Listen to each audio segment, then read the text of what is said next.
donner à M. Boisdelin. On va pas citer toute l'Amérique, il y a la problématique. La problématique, c'est qu'il y a une recrudescence et un foisonnement de marchands de sommeil, de construction illégale. On a un risque de déperdition de la valeur vénale de nos biens immobiliers. C'est le sujet. Et rien n'est fait. Alors justement, c'est un des sujets qu'on va aborder, madame. Restez là. Il y a un abandon total des pouvoirs publics sur la lutte contre le foisonnement marchand de sommeil. La politique d'inclusion des personnes handicapées est totalement absente. Ma maman est handicapée, porteuse d'un pacemaker. Je suis fille d'anciens combattants au sein du 5e régiment d'infanterie des parachutistes. Nous avons alerté à maintes reprises les pouvoirs publics, le maire et le préfet. Et tout est à l'abandon, que ce soit au niveau de la politique d'inclusion des personnes handicapées. Ici, rue de Vienne, il y a de la mécanique sauvage institutionnalisée. Vous pouvez constater les déversements d'huile moteur et les épaves que nous avons signalés à maintes reprises depuis plus d'1 an en vain. Alors, on va avancer. Merci, madame. En tout cas, on Merci, ressent le vrai besoin de parler. Hein. Ça, il y a un vrai besoin de la population de parler dans les de parler, le besoin d'un... Regardez la caméra. Pardonnez-moi, mais le besoin d'un État. Ouais. Parce que le problème de tous ces quartiers ou de ces villes, c'est que l'État a démissionné. On parle tout le temps des petits voyous, mais il y a les voyous de tous ordres. Il n'y a pas d'État. Alors, pour reconstruire. Alors, il n'y a pas d'État, ça m'intéresse parce que Youssef nous a rejoint. Et lui, son histoire, elle est assez incroyable parce que vous avez été victime de squatteurs. Je vais essayer de le faire le plus simplement possible. On en avait déjà parlé sur l'antenne de CNews. Vous avez été victime de squatteurs. Ils sont venus, ils ont occupé la maison, ils ont fracturé les portes. Ce sont 2 hommes, une femme et un pitbull qui se sont installés dans votre maison. Ça a duré combien de temps? Ça dure jusqu'à maintenant. Ils sont Ça fait toujours combien de temps au domicile depuis le 1er novembre.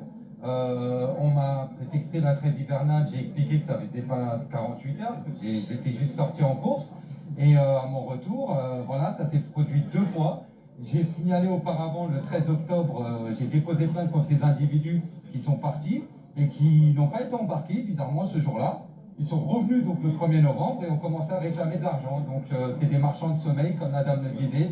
Après, ça donne du crédit pour faire des falsifications de documents. Ça va trop loin. Les commissariats, eux, me raccrochent au nez, ne me conseillent pas de les recontacter. La préfecture, ils ont été bloqués suite à une enquête rocambolesque. On marche sur la tête. On m'accuse de fait alors que j'ai été placé, moi, en garde à vue. Alors, vous avez été placé en garde à vue parce que vous avez voulu récupérer votre appartement avec des amis à vous, et c'est vous qui vous retrouvez en garde à vue, et pas les gens qui occupent illégalement votre appart. C'est ça, en fait, c'est pas des amis, c'est un groupe d'individus qui sont venus d'eux-mêmes. C'est dans la solidarité qu'ils ont agi. Après, voilà, ma mère, elle est vulnérable. Pour rester dans l'optique, c'est le logement à ma mère, c'est elle la propriétaire. Donc je comprends pas pourquoi. Et elle est où aujourd'hui? Elle est dehors, elle est dans ma situation. Et où C'est-à-dire alors, qu'on lui autorise à retourner dans son domicile, mais on sait que là-bas, il y a des personnes dangereuses. Donc en gros, on nous envoie dans la gueule du loup et après on nous prétexte que on s'occupe pas de ça parce qu'il y a trop de délinquance en Ile-de-France. Alors moi je comprends pas, alors on marche sur la tête, c'est mettre une famille à la rue la plus faible et mettre des occupants à la place qui vraisemblablement prennent le crédit qu'on leur donne pour effectuer des délits et pouvoir essayer de soutirer de l'argent, faire des contrats, se faire passer pour des locataires et peut-être même pour propriétaires, mais ça va trop loin. Votre histoire, elle est dingue. C'est pour ça que je veux vous avoir, parce que votre histoire, elle est dingue. Mais qu'est-ce qu'on peut faire? Voilà. Ces problèmes de squat, on les a régulièrement dans l'actualité, on en parle régulièrement sur CNews, on les a régulièrement, et en fait, c'est les propriétaires, comme Youssef, qui sont les victimes. Au fond, et vous vous rendez compte qu'ils se retrouvent en garde à vue. On marche sur la tête. Ça fait des années, j'ai déposé 2 propositions de loi, en 2018, en 2020, pour qu'on durcisse les peines. Aujourd'hui, vous vous installez chez quelqu'un, alors la loi a été un peu changée, ça a un peu amélioré, maintenant c'est le préfet qui peut prendre la décision. Mais les préfets ne prennent pas les décisions, parce que l'appareil d'État est complètement déliquescent. C'est toujours la même chose, ce sont les victimes qui sont suspectés. Et ce sont les auteurs qui sont protégés. Nicolas C'est ça le problème. C'est un problème de volonté politique. Qu'est-ce que vous feriez, vous? Très simple. Mais les préfets, en tout cas avec moi, auraient instruction de déloger les personnes et de rendre les maisons aux habitants. Mais on est en plein délire. Avant, vous savez ce qui se passait avant. J'ai mis des années à obtenir satisfaction. Avant, il fallait, au bout de 48 heures, si vous n'aviez pas prouvé dans les 48 heures que c'était chez vous, il fallait renvoyer à la justice. Alors là, vous en aviez pour 6 mois. On a fait voter une loi où maintenant le préfet peut agir. Donc là, il y a une question de volonté politique. Le préfet vous répond, il vous dit quoi? Il ne répond pas, ce monsieur. Parce que le préfet me dit qu'ils ont fait une demande au procureur pour avoir le classement de l'enquête. Mais moi, je sais que les 48 heures n'ont pas été respectées. Parce que mes plaintes sont de moins de 48 heures, justement. Le délai des 48 heures n'a pas été respecté. Voilà mon injustice. Et là, à cause de ça, bah, la préfecture ont été bloquées. Je ne sais pas de quel ordre ils ont été bloqués, mais vraisemblablement, on nous envoie vers le civil, vers le tribunal civil. C'est une histoire sans fin. Sans C'est fin. une histoire sans Et fin. je vais vous dire, le problème de fond du pays, si vous êtes honnête, que vous travaillez, vous êtes harcelé en permanence. Vous êtes harcelé par les URSSAF, vous êtes harcelé par l'État. Quand vous êtes voyou, vous êtes protégé. Cette inversion des valeurs, elle est en train de... C'est le poison de la société. Donc là, c'est une question aussi de volonté politique. Et c'est aussi une question de moyens. Les préfectures, il y a eu un rapport sur la Seine-Saint-Denis.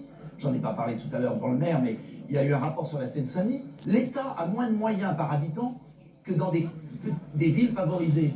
Donc il faut mettre le paquet en termes de moyens. Mais c'est tout con.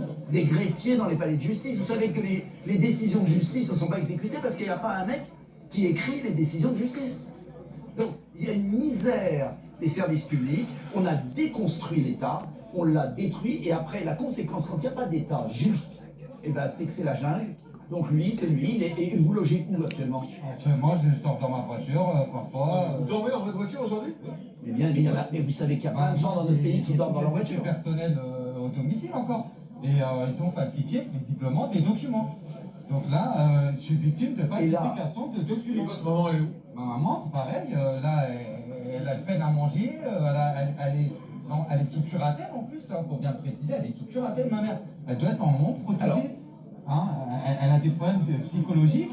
Elle a subi un traitement de questionnaire dans les locaux du commissariat. La curatelle était présente en garde à vue aussi, c'est ma grande sœur.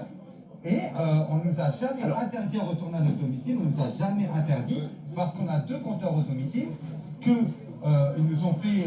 Ils ont changé les noms. Le problème de fond aussi, c'est la lenteur de la... Non. Le problème, quand l'État ne peut pas agir, il faudrait que la justice civile, on parle tout le temps de la justice des délinquants, mais il y a la justice civile qui est très longue en France. Une affaire comme ça devrait être traitée en 15 jours. S'il y a un problème judiciaire qu'on ne connaît pas, un désaccord, ça devrait être jugé en 15 jours. Ça va prendre quoi? Ça va prendre 1 an. Donc voilà le problème.